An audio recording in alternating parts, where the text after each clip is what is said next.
President Donald Trump received more than a dozen warnings about the coronavirus outbreak in daily briefings in January and February, but continued to downplay the virus threat and severity, The Washington Post reported Monday.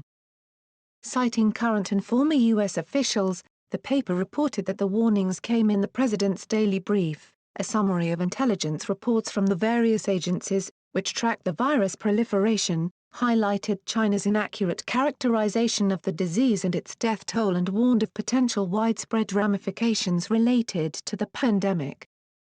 Officials told the Post that the president, who frequently forgoes the briefings and has become impatient with the summaries of the brief he now receives a couple of times per week, did not seem to absorb the warnings.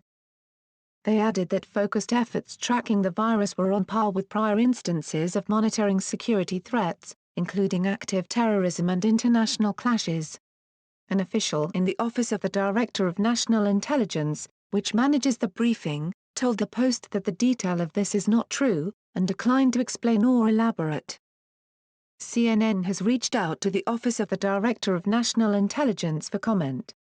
Without yet responding separately to CNN's request, Acting Director of National Intelligence Richard Grenell tweeted about the story, "This isn't true."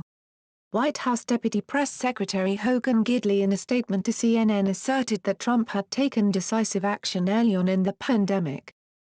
President Trump shut down flights from China and Europe and was called xenophobic. He talked about defeating coronavirus in the State of Union and House Speaker Nancy Pelosi tore it to shreds, and he asked Congress for billions to protect hard-working Americans and small business, but the Democrats delayed the bill, Gidley said in the statement to CNN.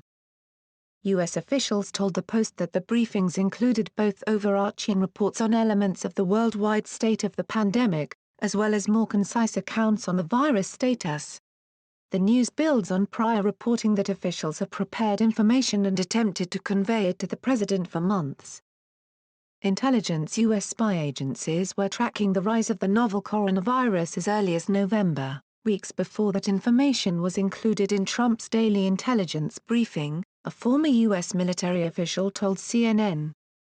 The president's daily briefing first included information the U.S. intelligence community had gathered about the contagion in China, and the potential it had to spread to the U.S., on January 3, a person briefed on the matter told CNN. According to one official who spoke to the Post, by mid to late January, the virus was brought up more often as either a focal point of the report or executive update, and was verbally conveyed to Trump. Officials told the paper that Deputy National Security Advisor Matthew Pottinger urged for cutting off air travel from Europe in February, though Trump did not make the move until March. By March, the briefing's warnings had become more ominous, officials told the Post, and intelligence agencies began to spend more energy and manpower on tracking the virus spread. While U.S. officials have largely abandoned the theory that the virus was purposefully developed, they are still assessing if it potentially escaped a Wuhan lab researching such naturally occurring viruses. "We're looking at it very closely, but we just don't know," a senior U.S. intelligence official told the Post.